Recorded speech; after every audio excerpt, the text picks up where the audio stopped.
Alors voilà, aujourd'hui on va se faire une petite rétrospective comme ça, un film des années 90, comme ça, Rock'n'Roll, il y a un film d'action comme ça de John Woo, avec Travolta, tout ça, et on va se faire un petit remake à la sauce, la prod toute cramée, comme ça. Alors à la base comme ça démarre sur une scène d'en haut, tout ça, et tu vois, il y a John, dans John Travolta, tout ça, on va l'appeler John. Et en face, il y a Christian Slater, on va l'appeler Chris. Je sais pas le nom des personnages dans le film, tout ça. Alors il y a John, tout ça, et il est plus expérimenté, ils sont sur un ring, tout ça, ils se foutent des petites patates, tiens mon pote, tout ça, ils s'entraînent, tout ça, sparring partner. Et l'ami Chris, là, et voilà, il fait, toi t'es un vieux de la vieille, mais quand même. Et finalement, bon, il se prend une patate, il est au sol, et il se retrouve au vestiaire, après s'être champouiné la bite, tout ça, tranquille. Et Slater, Chris, il arrive vers John et il lui fait, et mon ami, alors voilà, tu as gagné, je te donne tes 10 euros comme prévu. Et là, l'ami John, il fait, t'inquiète, je suis un vieux de la vieille, j'en ai gagné des combats, mon ami, tu es nouveau, tu es plus jeune. Allez, garde-les. Et là, l'ami Chris fait, ouais, de toute façon, si j'avais chiquenauté dans ton porte-monnaie pendant que tu ronflais, voilà, pendant ta sieste, tout ça. Et là, John, il fait, attends, t'es vraiment qu'une espèce de petite salope de margoulin. Il prend ses dollars, il fait, à la tienne, hein. Et voilà, ensuite, ils ont un briefing, tout ça, un petit briefing comme ça. Ils voient leur général, tout ça, et le général, il leur fait, alors vous deux, vous êtes les fleurons de l'armée de l'air, de l'unité d'Air Force d'Amérique, tout ça. Et donc, on va vous envoyer en mission entraînement furtif, tout ça, avec à bord 2 bombes nucléaires chargées, donc de vrai, tu vois ce que je veux dire. Et vous allez devoir aller le plus bas du sol sans être grillé pour les radars de McManaman et son équipe, tout ça. Et ils ont le flair, ils repéreraient voilà, le général, il leur fait, vous savez que l'équipe à McManaman saurait repérer une mouche dans le cul d'un bœuf. Et vous savez que le cul d'un bœuf, c'est plutôt gros. Et là, Chris et John, ils font, ouais, alors, sacrément, ça va être dur. Il va nous griller, salaud. On va être vraiment une petite mouche dans un gros trou de balle, hein. Avec nos bombes nucléaires, on va passer crème auprès du sol, avec les nouveaux avions furtifs. Et là, le général, il les rassure, il leur fait, oui, ce sera bien ces avions-là, les B-52. Et voilà, finalement, quelques heures après, ils embarquent à bord du furtif, tout ça, ils ont les casques, tout ça, ils sont dedans, tout ça. Voilà, ils entrent à l'intérieur du cockpit, du furtif, tout ça, chargé avec 2 putains de bombes nucléaires, tout ça, hein, des vrais de vrais, je vous répète. Et voilà, ils commencent à décoller, ils décollent, tout ça, ils volent de plus en plus bas, ils enclenchent alors le mode furtif. McManaman, il fait, mais putain, où c'est qu'elle est, cette putain de mouche dans ce trou de balle de meuf? Et donc il les repère pas sur son radar, ils sont furtifs, soi-disant ils ont disparu. Et pendant ce temps, sur place, à l'endroit où l'avion est en train de passer, il y a un compère tranquille avec sa meuf qui a un peu la grippe et il voit une Jeep arriver, c'est un ranger qui leur fait, vous savez qu'il est tard, il n'est pas permis de camper, de fourniquer la nuit. Et l'autre il fait non, bon tant pis on va se barrer, est-ce qu'on va prendre cher? Et l'autre c'est un méchant de l'équipe, vous verrez. Et il fait piou, piou, piou. Après il prend la tente, il fait piou, piou, piou. Et voilà, ils ont les terrains, ils ont mappé le terrain comme ça. Et alors pendant ce temps, l'avion il est toujours là en mode furtif, tout ça, et on le voit passer au-dessus de ces personnages. Fiou, fiou. Et donc à ce moment-là, l'ami John, il a un plan qui doit être exécuté, tout ça. Il doit, voilà, faire lâcher les bombes à un point P, comme ça, le point d'arrivage, comme ça. Et à ce point-là, donc il doit mettre KO son ami Chris, appuyer sur un bouton, déclencher, voilà, et faire lancer les bombes sans activation qui s'activent qu'avec un code numérique. Voilà, elles peuvent tenir à une déradiation, à des épées, à la glaciation, à tout. Elles résistent à tout. Et donc voilà, Chris, il est tranquille, c'est copilote, John il pilote, tout ça à l'aise, hein. Et tout d'un coup, ils font 2 doigts dans le cul à son ami Chris. Et Chris, il fait, mais qu'est-ce que tu fais? On n'est pas encore en couple. Et John, il lui fait, mais attends, regarde par là, pendant que je te mets les doigts dans le cul. Et l'autre, il a les doigts dans le cul, il dit, ah!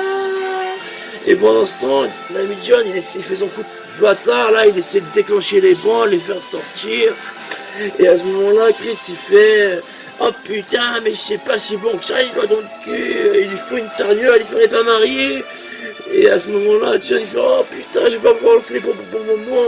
Il commence à se battre. Piou, piou, piou, piou, piou, piou. Et là, voilà, ils s'embrouillent, c'est vénère patate, tu vois, ils sont dans un petit espace, ils s'embrouillent. Finalement, John, il arrive quand même à ouvrir, ça, le truc, ça tourne, ça va pouvoir lâcher les bombes. Pour Chris, il leur fout une patate, on n'est pas en couple, je t'ai dit, tu mets pas des doigts dans le cul. Et John, il essaie toujours de lancer les bombes, et d'un coup, il arrive juste à les lâcher. Mais c'est pas arrivé au point, puis c'est arrivé un peu plus loin, tout ça. Et sur place, il y a l'équipe, alors son associé principal, le blond, là, il est rasé comme ça, de près, viré, comme ça. Et voilà, donc sur Terre, il est là, dans sa Jeep, tout ça, avec le chef de l'opération, là, qui se connaît un peu moins en opération Terre-Terre, hein. Il a mis les milliards, voilà, pour obtenir ses bombes, hein. Chacun ses motivations, voilà. Et donc il roule comme ça pour le commandeur de la mission, tout ça, qui récupérait les bombes atomiques, tout ça. Et ils arrivent sur place, ils voient que dalle. Et voilà, ils arrivent sur place. Et ils voient, il y a un pain les bombes, il y a que dalle. Là, c'est donc le Nevada, c'est le désert, hein, tu vois, c'est vraiment, non, mais vraiment le Nevada. Et à l'endroit même, c'est le désert. Il n'y a pas une bombe nucléaire qui traîne par là. Je veux dire, autrement dit, que dalle, walou.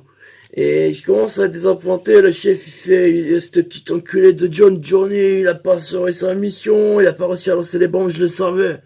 Et à ce moment-là, il y a une petite musique comme ça, qui se fait entendre, tout ça.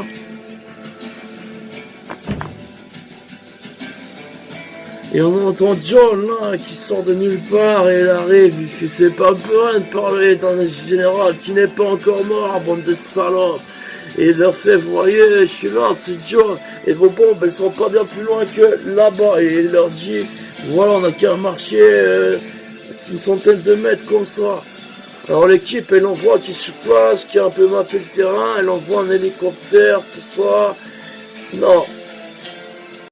Et pendant ce temps, l'armée de l'air, elle se dit, putain, nos bombes, elles ont été lâchées dans l'air. Mais dans la dernière retransmission, on entendait John dire que Chris avait perdu le contrôle et qu'ils étaient obligés de s'éjecter, sinon l'avion allait s'écraser, tout ça.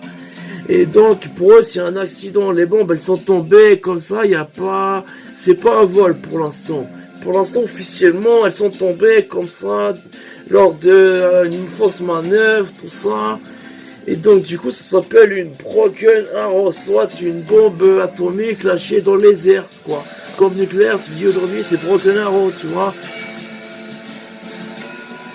Et donc, voilà, c'est grave, disait rien, que le terme Broken Arrow puisse exister, et qu'aujourd'hui, ce soit le Broken Arrow, c'est le caca. Vous avez pas repéré la mouche, mais là, vous avez vu la merde. Et ils font, bon, on va retrouver cette bombe, tout ça, ils envoient une équipe, parmi lesquelles... Voilà, il y a un ami à la bande à John et au milliardaire qui veut récupérer les bombes, tout ça. Alors ils arrivent sur place, on localisait les bombes, là, GPS qui est assez technologique pour l'époque, tout ça. Et ils trouvent les bombes, tout ça. Et ils font, le mécanisme est encore intact, le code n'a pas été activé, il n'y a pas de souci. Et ils n'ont pas encore le temps de prendre la bombe ni de transmettre ça à la base. Que déjà le trait de l'équipe il fait piou piou piou piou, il les dégomme tous et il appelle la bande à John et il fait, ne vous inquiétez pas, la bombe est sur place, on y est et voilà, elles sont pas activées, on a qu'à les activer, elles sont consommables. Et donc voilà, les bombes, voilà, il n'y a plus qu'à aller les chercher. Donc pour l'instant, l'hélicoptère qui était parti, hein, voilà, il arrive sur place. Mais sur place, il y a déjà Chris qui était un peu décontenancé d'avoir été éjecté de l'avion. Il récupère un peu, il met un billet par terre, il met celui-là, ce sera pour ta face, John. Et voilà, il trouve, à ce moment-là, il y a une ranger, c'est-à-dire une qui s'occupe de la sécurité des zones de l'Arizona, de là-bas, là. Ça se passe bien dans le désert, s'il y a une embrouillon des coyotes, tout ça, et voilà, ils font connaissance. Et là, voilà, la ranger, elle braque Chris, elle croit que c'est un voyou, un gens pas bien, tout ça, elle lui met le flingue sur la tempe, elle lui fait espèce de petit connard, vous arrête au nom de la loi des rangers. Et Chris, qui a envie de sauver la bombe nucléaire, tout ça, il fait une prise, hein, même avec, mais sans faire de mal, tout ça. Il arrive à retourner la situation, et c'est lui qui a le flingue, tout ça, et il lui explique, je suis gentil, je fais aussi la protection des modes de terre, parce qu'il lui a expliqué que c'est la protection des modes de terre dans l'Arizona, entre autres, hein, par faire la guerre, tout ça. Et il tombe un peu amoureux, tout ça, mais ils s'embrouillent, un qui prend l'arme, l'autre qui récupère l'arme, tout ça. Tout d'un coup, un petit bisou, et ils font en coéquipe, comme ça. Et à ce moment-là, il y a l'hélicoptère, il arrive, tout ça, suite du commandeur, de John, pour ceux qui veulent la bombe nucléaire pour la commercialiser, tout ça. Et voilà. À part ça, sur place, là, il y avait encore le rasé, tout ça, qui avait fait la bombe elle a pété, c'est les radiations, on peut plus, on va tous mourir.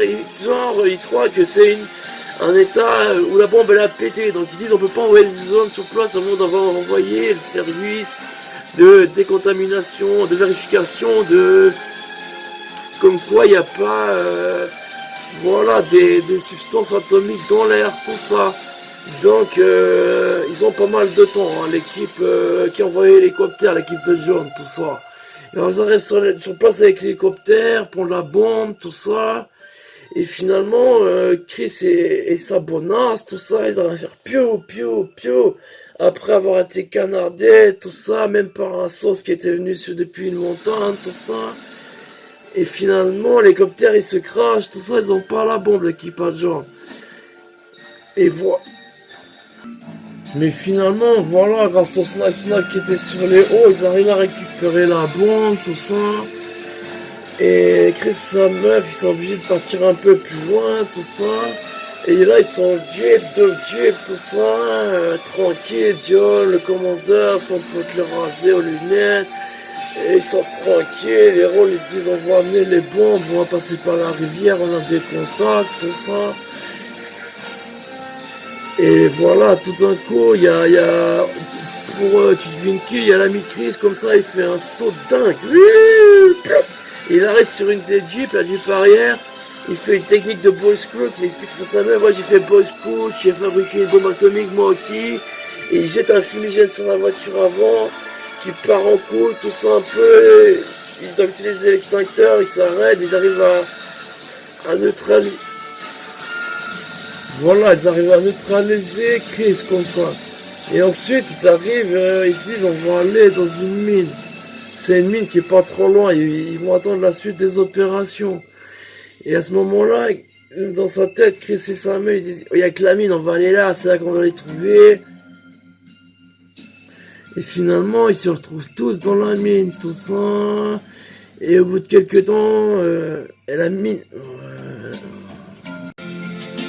Donc voilà, là, mais Johnny, il est allé planquer un petit moment les bombes atomiques dans une mine, tout ça.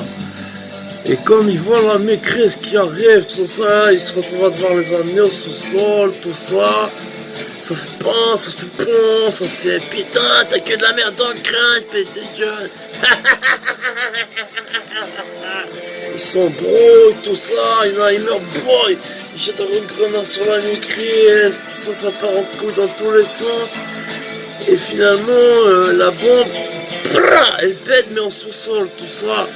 Et il y a les troupes sur place, les armées de l'air, elles font oh putain la bombe elle a sauté, tout l'état il est périmé, tout ça, ils vont tous marcher. Et finalement, il découvre qu'elle a pété sous terre. Donc voilà, ça a juste dévasté des kilomètres à la ronde. Mais que c'est pas trop grave, c'est juste bim bam boum. Et il fait, ça faisait toujours partie de mon plan, d'en répéter une comme ça. Je pensais qu'il y avait un peu plus boum boum, mais c'est quand même pas mal. Et il y a l'ami Chris, tout ça, il est avec sa copine, ils arrivent à s'échapper de la mine par l'eau. Hein. Il y a toujours une issue dans une mine, normalement, ou pas. C'est là, en l'occurrence, vu qu'il y avait de l'air. Voilà, il trouve une issue et après il voit une petite papillonne, tout ça, qui gazouille, tout ça. Et il dit si la papillonne gazouille, c'est qu'on va pas mourir, il n'y a pas de radiation, t'inquiète bébé. Et voilà, pendant ce temps, l'ami John, il fait plan B, voilà, on va emprunter les bateaux gonflables, on va poser la bombe dessus. Et ils sont déjà en route, tout ça, pour passer des bateaux au train, les bombes, tout ça. Et l'ami Chris, il nagouille, il court, il fait des sauts, et finalement il arrive à rattraper l'ami John, tout ça. Et il essaye, voilà, d'empêcher, voilà, il arrive pas juste à trop tard pour le bateau, et il fait, ah, ils vont prendre le train, les connards, tout ça. Et avant ça, il y avait eu une petite séquence, j'ai oublié de raconter, ils étaient dans la voiture, là, donc les potes à John, pendant que la bombe a pété sous le sol, je répète, et il y a l'hélicoptère qui venait voir s'il y a des radiations, et comme ça a tout poussé l'électronique à des kilomètres à la ronde, ils sont de nouveau tranquilles, c'est les années 90, ils sont de nouveau tranquilles pour 3 heures, là, l'hélicoptère, il est défouraillé, le temps de renvoyer des troupes, c'est 3 heures, donc de nouveau, ils sont tranquilles. Et donc, pour l'instant, voilà, ils ont pu faire le bateau, le train, et ils arrivent sur le train, tout ça. Et là, il y a les forces de McManaman qui sont déjà aussi un peu sur place avec un hélicoptère. Et voilà, il y a l'ami John, il a la bombe atomique sur le train, tout ça. Et là, voilà, John, se retrouve sur le train avec son putain de bombe atomique, il y en a encore une à livrer, tout ça. Et il y a un Chris comme ça, il est aussi dessus, tout ça, il sautille, il court.